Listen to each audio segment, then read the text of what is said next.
Oke. Assalamualaikum warahmatullahi wabarakatuh. Waalaikumsalam warahmatullahi wabarakatuh. Selamat siang anak-anak. Siang, Bu. Di sini kami bertiga sebagai selaku guru geografi akan mengajar kalian tentang materi geografi kelas 11. Sebelumnya perkenalkan, saya Bu Aldinta, Saya Bu Tarisa. Dan saya Pak Krisna. Baik, untuk sesi pertama akan saya mulai.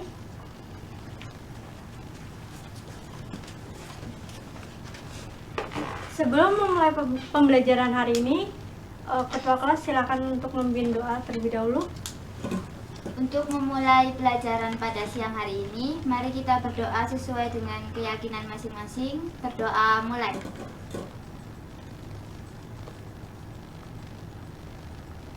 Berdoa selesai.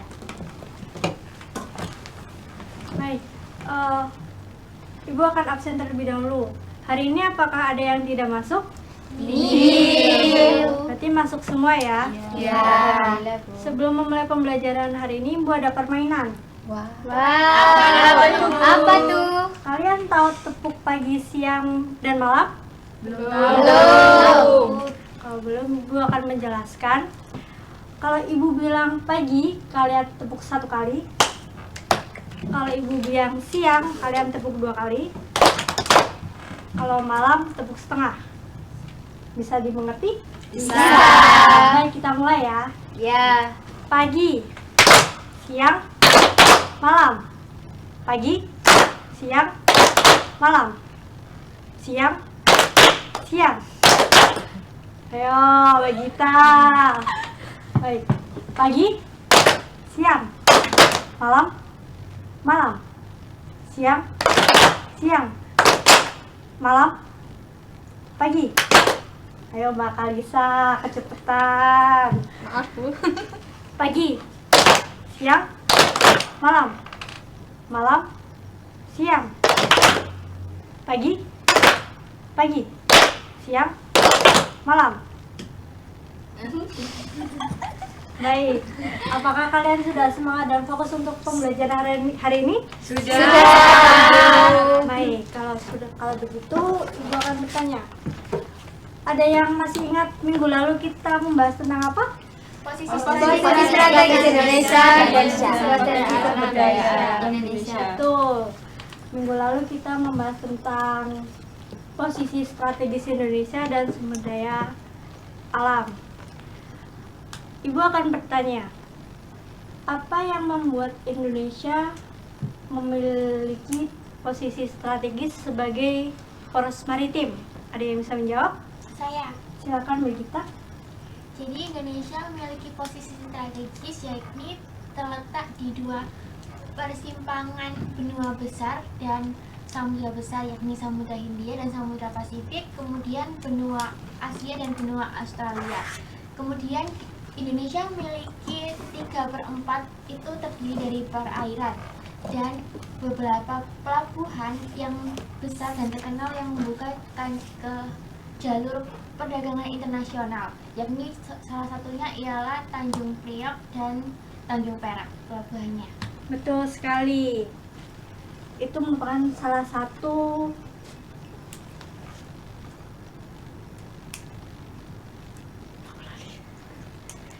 alasan mengapa Indonesia memiliki posisi yang strategis, karena terletak di antara 2 samudra dan 2 benua, sehingga membuat Indonesia menjadi jalur perdagangan dunia dan transit perdagangan internasional.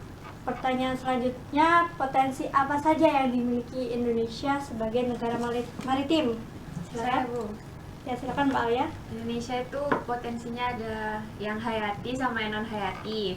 Untuk yang hayati ada perikanan dan juga pariwisata bahari, sedangkan yang non hayati itu ada seperti migas dan mineral.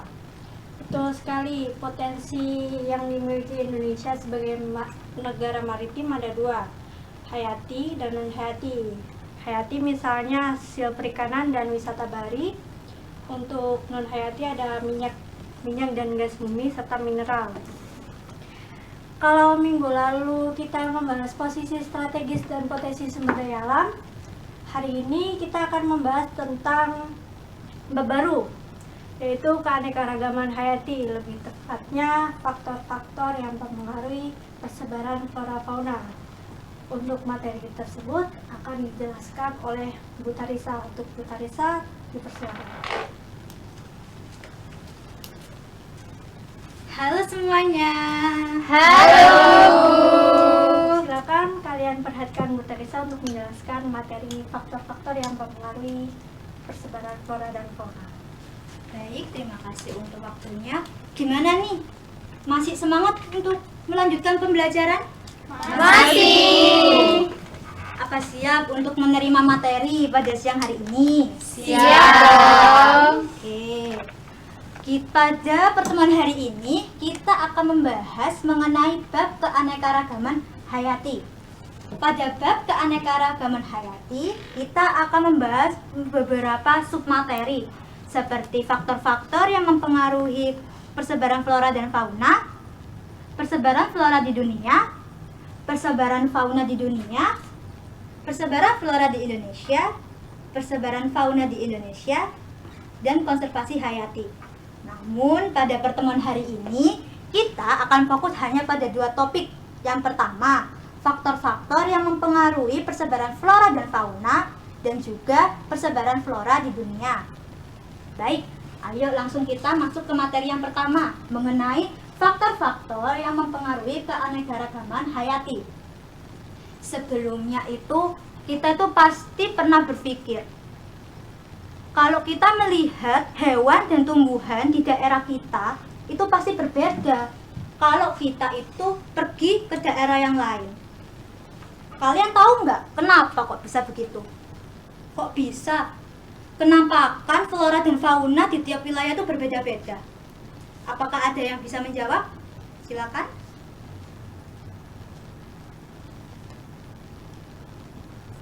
Ketinggiannya bisa beda-beda, Bu. Oke, baik, boleh. Ada lagi? Karena letak topografi yang berbeda. Oke, baik. Satu lagi, ada lagi? Suhu. Kan suhu. Oke, baik. Jawabannya udah benar. Jadi, yang menyebabkan perbedaan ini adalah letak permukaan bumi itu yang tidak rata. Tidak rata yang dimaksud di sini itu adalah adanya permukaan bumi yang tinggi dan ada pula permukaan bumi yang rendah. Perbedaan permukaan bumi ini akan mencetuskan 3 faktor utama yang akan kita bahas pada pertemuan hari ini, yaitu 1. Faktor klimatik, 2. Faktor edafik, dan 3. Faktor biotik. Kita akan bahas satu persatu, dimulai dari faktor klimatik. Faktor klimatik ini disebut juga dengan faktor iklim. Faktor iklim merupakan rata cuaca pada jangka waktu yang panjang di cakupan wilayah yang luas. Iklim di dunia itu terbagi menjadi 4 macam. Ada tropis, ada subtropis, ada sedang, dan juga ada dingin. Karena perbedaan iklim ini menyebabkan flora dan fauna di tiap daerah itu berbeda-beda. Nah, faktor klimatik ini juga terbagi menjadi beberapa bagian. Ada faktor suhu, kelembapan, angin, dan curah hujan. Kita akan bahas satu persatu, dimulai dari faktor suhu. Faktor suhu. Faktor suhu itu merupakan faktor yang berperan penting untuk menentukan lokasi ideal tempat tinggal flora dan fauna. Suhu di setiap wilayah itu berbeda-beda. Ada yang suhunya tinggi, ada yang suhunya rendah. Oke. Contohnya adalah suhu di daerah gurun berbeda dengan suhu di daerah kutub. Di gurun itu suhunya tinggi, sedangkan di kutub suhunya rendah. Karena suhu di gurun itu tinggi, menyebabkan hewan yang dapat hidup di sana itu contohnya adalah unta. Mengapa? Ada yang tahu nggak kenapa? Belum ada yang tahu ya? Belum. Hal ini disebabkan unta beradaptasi dengan memiliki punuk di punggungnya.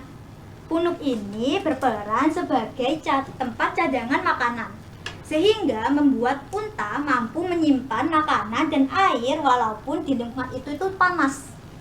Berbeda dengan di daerah kutub. Di daerah kutub ini contoh fauna atau hewan yang dapat hidup adalah penguin. Ada yang tahu kenapa? Belum tahu juga? Oke, nggak apa-apa. Hal ini disebabkan penguin di balik lapisan kulit bulunya itu memiliki lemak. Lemak ini berfungsi untuk menghangatkan tubuhnya, sehingga dia itu bisa hidup di daerah yang dingin. Selanjutnya adalah faktor kelembaban udara. Kelembaban udara ini berkaitan erat dengan kadar air. Kadar air di suatu wilayah itu juga berbeda-beda. Ada yang kadar airnya itu tinggi dan ada juga yang kadar airnya rendah. Contohnya perbedaan antara tumbuhan kaktus dengan bunga teratai.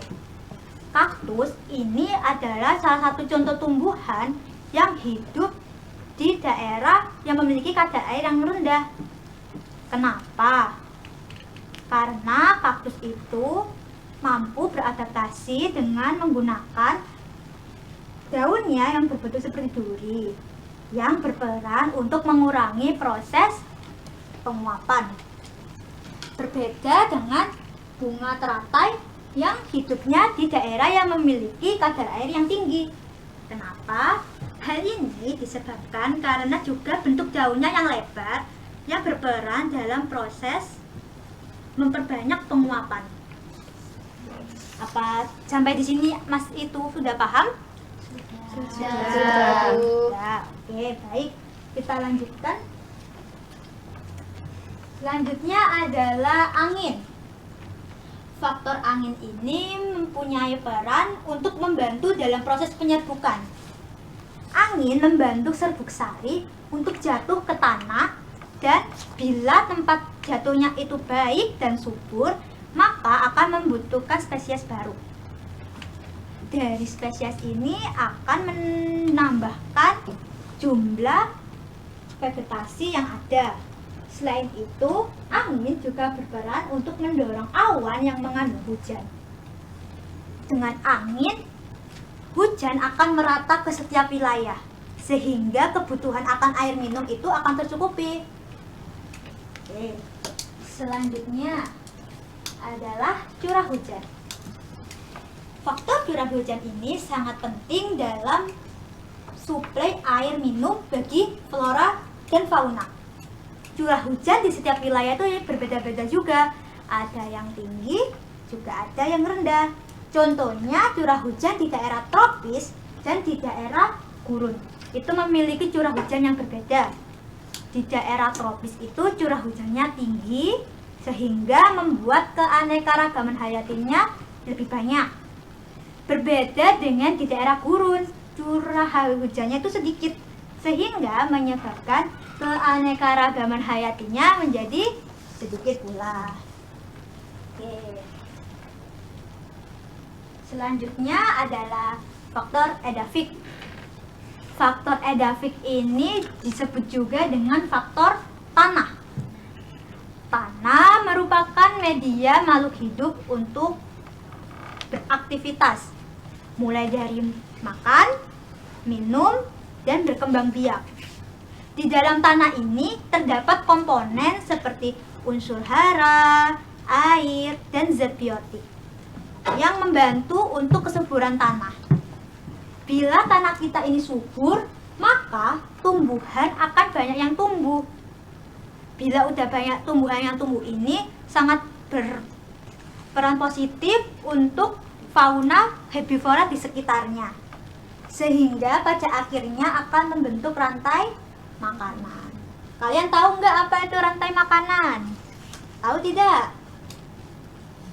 Tidak tahu. Belum tahu apa? Rantai makanan itu adalah proses makan dan saling memakan. Tingkat paling atas adalah produsen dan keduanya adalah konsumen. Produsen ini berupa apa? Nah, produksinya berupa tumbuhan. Oke, kalau konsumen tingkat 1 adalah hewan herbivora. Yang kedua adalah hewan karnivora. Lalu hewan karnivora meninggal dan akan dimakan oleh bakteri. Nah, selanjutnya adalah faktor biotik. Faktor biotik ini berkaitan dengan aktivitas manusia. Aktivitas manusia ini dapat berperan positif dan juga berperan negatif. Yang positif ini seperti contohnya konservasi dan membuat suatu cagar alam atau suaka marga satwa. Yang kedua itu berperan negatif. Contohnya seperti aktivitas manusia memburu secara liar dan penebangan secara liar juga. Oke. Itu untuk materi kita yang pertama. Apakah ada yang ditanyakan? Kok nggak ada yang bertanya? Apakah penjelasan Ibu sudah jelas?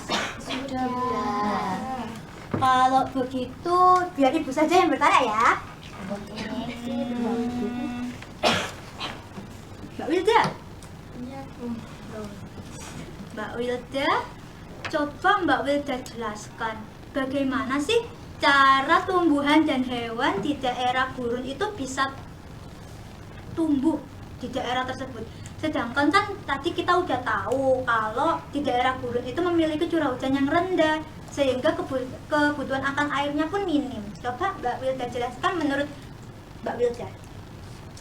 Kalau menurut saya Bu ya, lingkungan di wilayah gurun itu memiliki tanah yang berpori sehingga air hujan ketika turun itu airnya langsung masuk ke bawah tanah. Nah, untuk keberadaan flora dan fauna di sekitar sana itu memang khusus memiliki kemampuan menyimpan makanannya seperti kaktus, menyimpan air di dalam daun, batang, bahkan akarnya.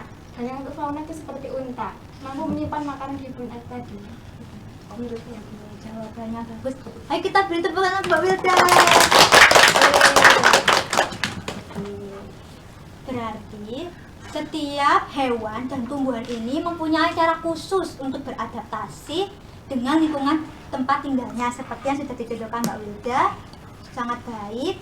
Maka dari itu kita akan lanjut ke materi selanjutnya, yaitu tentang persebaran flora atau bioma dunia.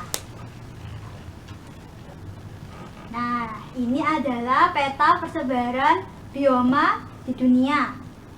Jika dilihat dari peta ini, terdapat 6 pembagian secara umum untuk bioma di dunia.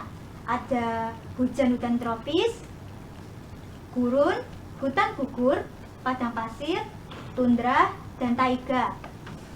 Sebelumnya ada yang tahu tidak apa itu bioma? Tahu tidak? Tidak. Bioma itu merupakan tingkatan yang lebih tinggi dari ekosistem.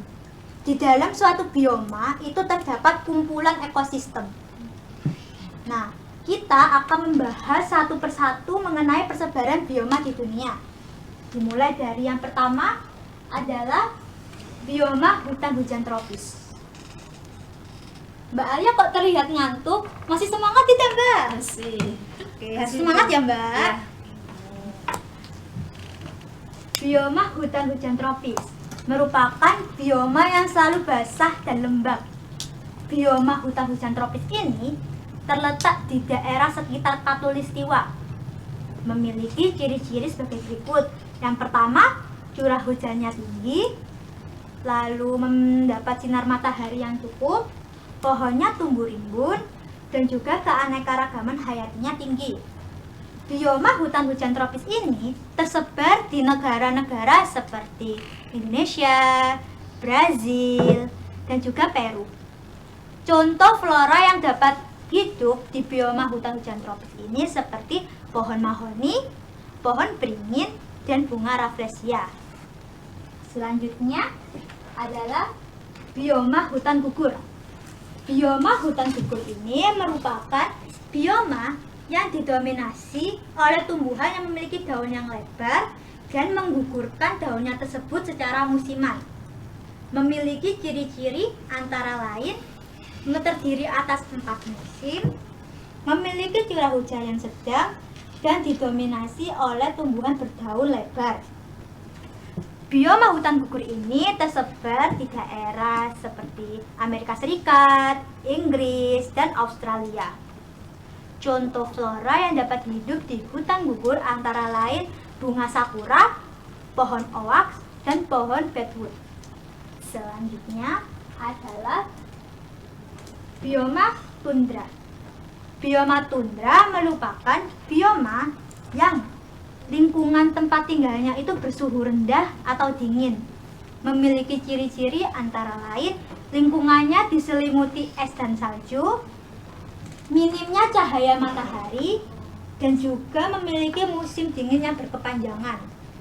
Bioma tundra ini tersebar di negara sekitar kutub, seperti di negara Greenland. Lalu, contoh flora yang dapat hidup di hutan tundra adalah seperti lumut, lumut kerak, dan juga rumput. Apa udah paham? Paham. Kalau paham, kita lanjutkan. Selanjutnya adalah hutan taiga. Hutan taiga ini merupakan bioma yang di dalamnya hanya ditumbuhi oleh satu spesies tumbuhan. Memiliki ciri-ciri tumbuhannya itu conifer atau kerucut ini, lalu berbentuk kerucut dan juga mempunyai musim dingin yang cukup panjang. Hutan taiga ini tersebar di negara seperti Rusia, Siberia, dan Kanada. Contoh bioma yang hidup di hutan taiga antara lain adalah pinus dan bunga cemara. Selanjutnya adalah bioma padang rumput. Bioma padang rumput merupakan bioma yang areanya didominasi oleh rerumputan yang luas. Ciri-cirinya adalah curah hujannya tidak beraturan dan area rumputnya luas. Bioma padang rumput ini tersebar di negara seperti Amerika Utara, Asia Selatan, dan juga di Tiongkok. Contoh flora yang tumbuh di bioma padang rumput ini adalah seperti terna dan juga rumput pendek. Yang terakhir adalah bioma gurun. Bioma gurun ini merupakan bioma yang lingkungannya didominasi oleh batu dan pasir. Ciri-cirinya adalah pertama, memiliki curah hujan yang rendah, kelembaban udaranya juga rendah, dan minim flora dan fauna. Bioma gurun ini tersebar di negara seperti Mesir dan juga Arab Saudi.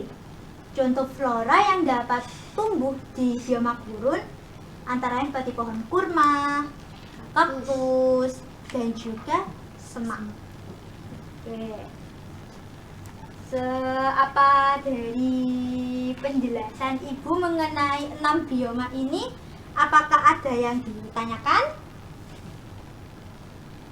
Ada 2 ya yang bertanya. Seperti itu.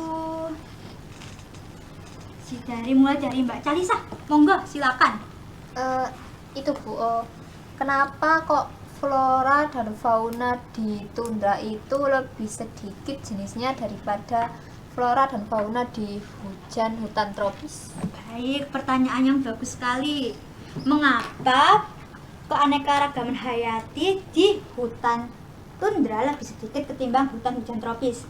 Seperti yang telah kita bahas sebelumnya, faktor yang paling mempengaruhi adalah faktor iklim, yaitu penerimaan sinar matahari, di mana di bioma hutan tundra ini mayoritas adalah mengalami musim dingin yang berkepanjangan, sehingga menyebabkan cahaya matahari yang diterima di hutan tundra ini sedikit, sehingga mempengaruhi ke tingkat kesuburan tanahnya.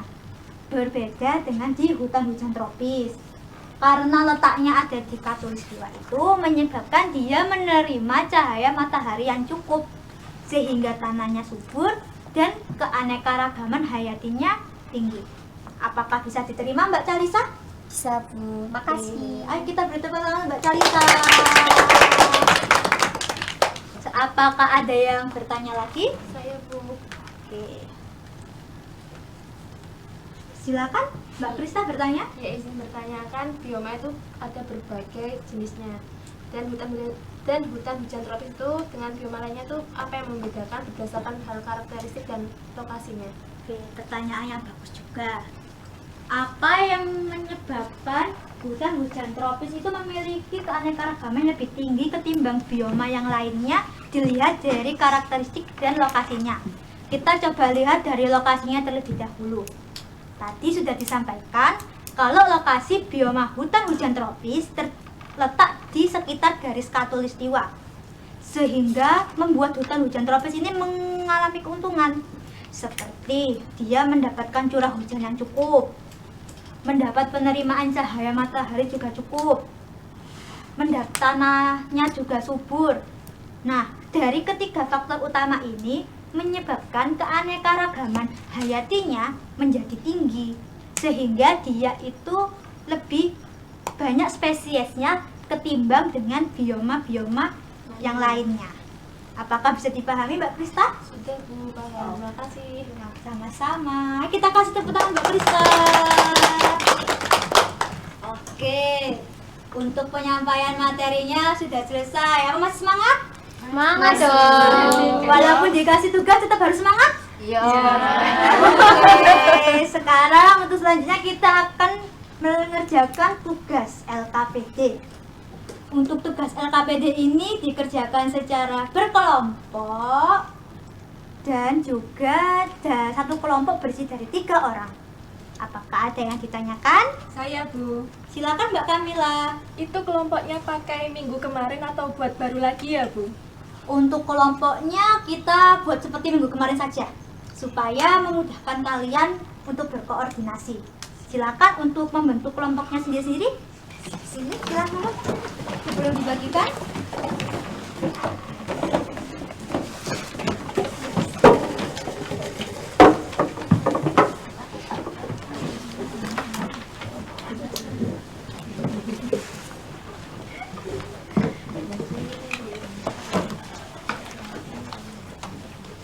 Sudah berkumpul dengan kelompoknya sendiri-sendiri? Sudah. Baiklah. Sini saya bantu Bu.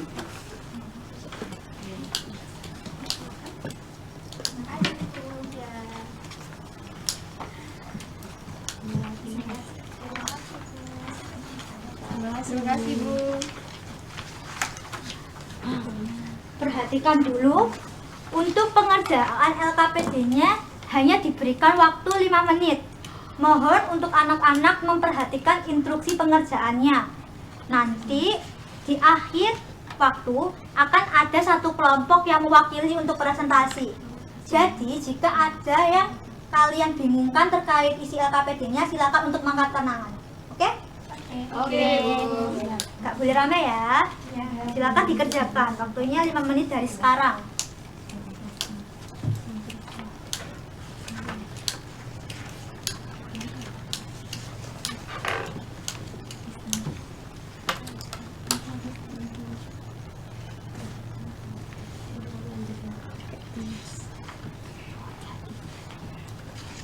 Ada yang ditanyakan? Masih aman Bu. Kalau ada yang ditanyakan, silakan bertanya ya. Iya, Bu. Silakan, silakan ya. Iya Bu.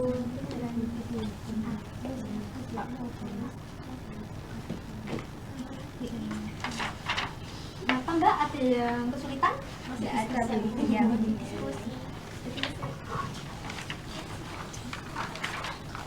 Kalau ada yang ditanyakan, bertanya ya.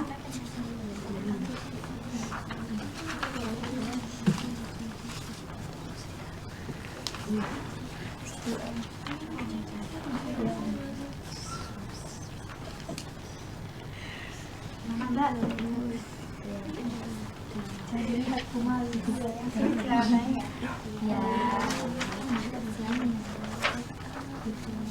Dibilang segera dikerjakan ya anak-anak. Untuk waktu pengerjaannya sisa 3 menit lagi.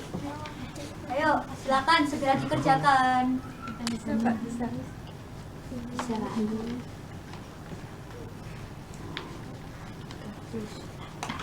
Bagus itu tulisannya juga bagus.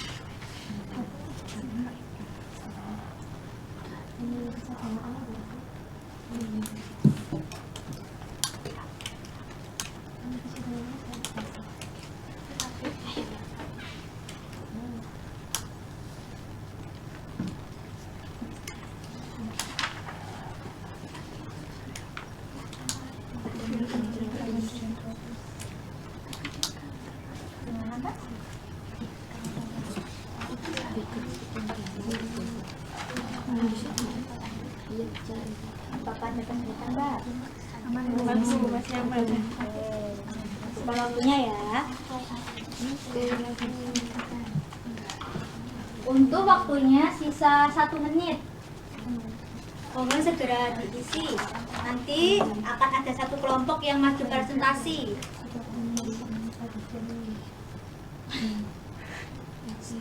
Kelompok belakang, apa ada kesulitan? Tidak ada, Bu.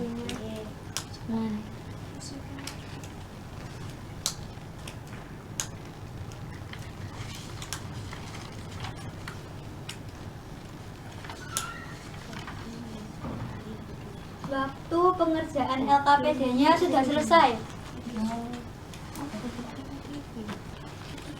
Bisa diletakkan dulu alat tulisnya. Oke, setelah ini kita akan masuk ke sesi presentasi. Untuk kelompok 1 kenapa masih rame? Apa ada yang masih dibingungkan? Sudah, Bu. Selesai. Itu Ibu akan memilih secara acak yang akan melakukan presentasi. Siapa ya?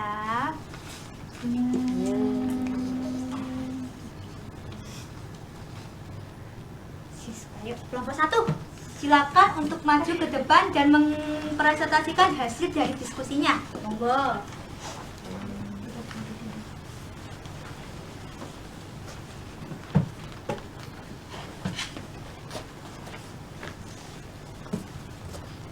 Perkenalkan, Assalamualaikum warahmatullahi wabarakatuh. Waalaikumsalam warahmatullahi wabarakatuh. Perkenalkan, kami dari kelompok 1.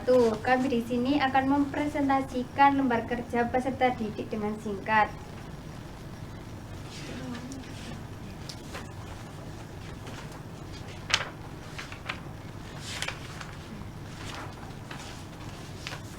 Nah, di sini kita akan membedakan 2 flora di atas. Pohon jati. Pohon jati hidupnya di hujan tropis. Kalau kaktus hidupnya di gurun. Kalau pohon jati itu suhunya rendah. Kalau kaktus suhunya tinggi. Kelembapannya di pohon jati itu tinggi. Kalau kelembapan di kaktus itu rendah. Kalau tanahnya di pohon jati itu subur, dan kalau di kaktus tanahnya gersang. Sudah itu aja, terima kasih. Oke, kita beri apa untuk kelompok 1. Silakan untuk duduk. Pemaparan materinya sangat bagus ya. Singkat, padat, tapi bisa mencakup semua perbandingan di antara 2 flora ini. Untuk selanjutnya, untuk LKPD-nya silakan dikumpulkan.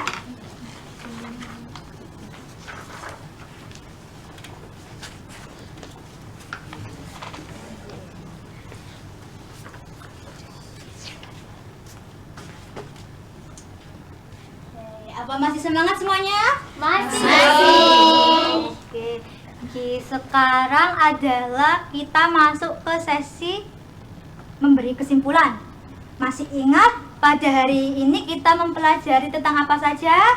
Faktor-faktor yang mempengaruhi persebaran flora dan fauna. Dan persebaran flora di dunia. Untuk faktor-faktor yang mempengaruhi persebaran flora dan fauna ada 3 saja. Primaris, dan biotik. Sedangkan persebaran flora atau bioma di dunia terbagi menjadi 6. Yang pertama, hutan hujan tropis, hutan gugur, hutan tundra, hutan taiga, hutan padang rumput, dan juga gurun. Yeay! Baik, bagus semuanya. Baiklah, untuk selanjutnya adalah penugasan. Kenapa kok lemas? Enak penugasan supaya waktu di rumah bisa terisi dengan kegiatan yang bermanfaat.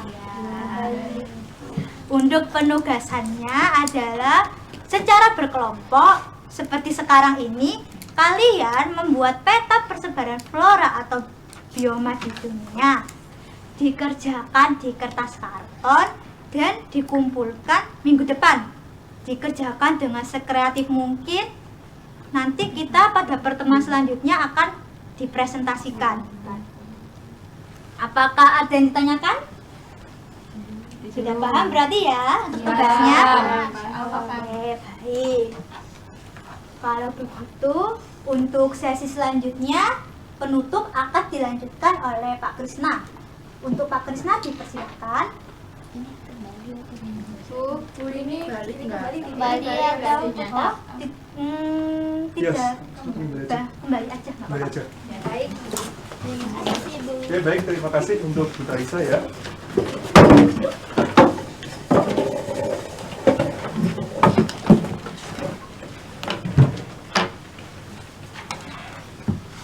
Oke, baik. Terima kasih untuk Bu Tarisa atas materinya tadi. Sangat baik sekali ya. Berikan tepuk tangan dulu untuk Bu Tarisa. Oke, di sini saya itu mendapatkan bagian di cukup bilang jam yang paling awan ya, karena kan ini jamnya jam terakhir dan saya yakin kalian pasti juga sudah lelah ya kan, karena dari tadi pagi dan pasti juga pengen pulang.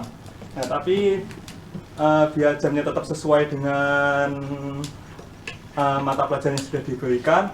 Nah, di sini saya akan membahas juga ya yang mirip dengan Bu Tarisa tadi mengenai flora dan fauna, tapi lebih ke seperti apa ya cara ngomongnya itu refleksikan gitu loh di materinya itu apa aja. Nah, oke. Persebaran flora dan fauna. Persebaran flora dan fauna itu pasti tidak akan bisa berjalan dengan baik dengan tanpa adanya pelestarian. Tahu kan pelestarian apa? Nah, pelestarian itu bisa dilakukan oleh manusia dan memang harus dilakukan oleh manusia. Kenapa?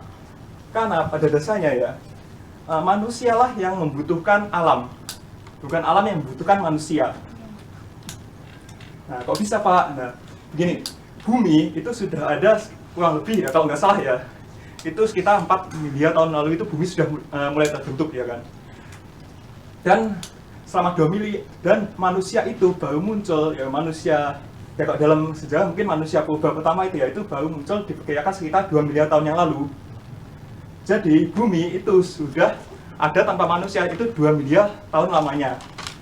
Dan ya kalau kita lihat sekarang itu ya, kalau kita masih ada di sini otomatis kan sama 2 miliar tahun itu bumi baik-baik saja, nggak ada masalah kan mungkin, nggak ada masalah yang terlalu spesifik, mungkin ya kayak seleksi alam aja gitu. Nah, jadi logikanya kan sebagai makhluk yang membutuhkan sesuatu ya harusnya kan kita ya tahu diri lah ya, dalam kutip kita tahu diri, kita harus menjaga alam kita. Nah, mungkin dari Anda semua ada yang kayak pikiran gitu kan, Pak itu kan tapi 2 miliar tahun Pak, 2 miliar tahun yang lalu Pak gitu. Kan itu kan lagi-lagian ya cuma perkiraan karena nggak ada yang tahu kan, karena kita tahunya pun juga dari yang penggalian gitu kan nggak ada yang lihat langsung ke sana karena sampai sekarang itu belum ditemukan gitu. Oke, kita lihat yang maju cukup jauh ya, yaitu di kita abad pertengahan ya. Nah, di abad pertengahan itu pernah terjadi wabah penyakit di Eropa. mungkin kalian pernah mendengar yaitu wabah pes, atau kalau di media ya menyebutnya Black Death. Nah, penyakit ini itu disebabkan oleh hewan pengat seperti tikus. Kok bisa waktu itu? Nah, waktu itu karena kucing waktu itu banyak yang dibasmi oleh rakyat. Kenapa? Karena dimintai oleh gereja waktu itu, karena di Eropa gereja waktu itu kan mendominasi bahkan politik juga. Nah, oleh karena itu akhirnya rakyat banyak yang membantai kucing, dan akhirnya karena kucing dibantai itu tikus akhirnya ini populasinya membludak. Yang akhirnya karena populasi tikus membludak, akhirnya muncullah penyakit yang pes ini. Nah, karena kebanyakan orang waktu itu nggak ada yang tahu, akhirnya tersebarlah lewat perdagangan, lewat macam-macam seperti itu. Dan akhirnya kalau nggak salah itu ya, penyakit pes itu sampai menelan 200 juta jiwa di seluruh Eropa. Jadi sebuah epidemi.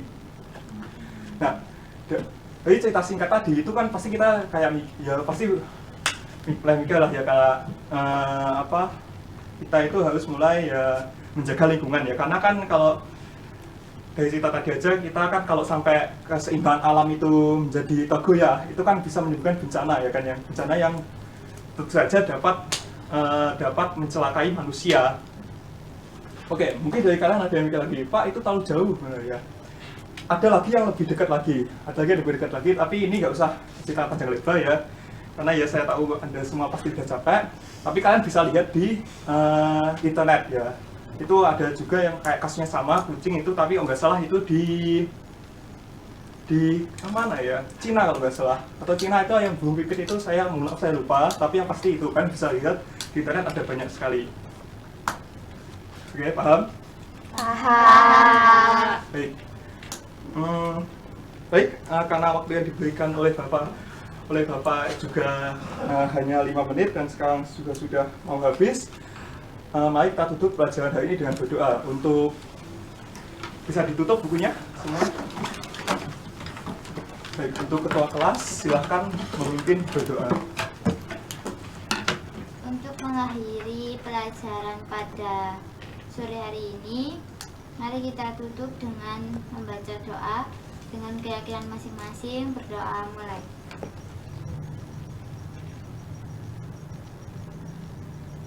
Doa selesai. Baik, terima kasih untuk ketua kelas. Saya cukupkan pelajaran hari ini. Selalu jaga kesehatan, tetap semangat, rajin belajar, dan kita insya Allah bertemu di pertemuan berikutnya. Sekian dari saya, wabillahi taufiq wal hidayah. Wassalamualaikum warahmatullahi wabarakatuh. Waalaikumsalam warahmatullahi wabarakatuh. Terima kasih semuanya. Terima kasih Bapak.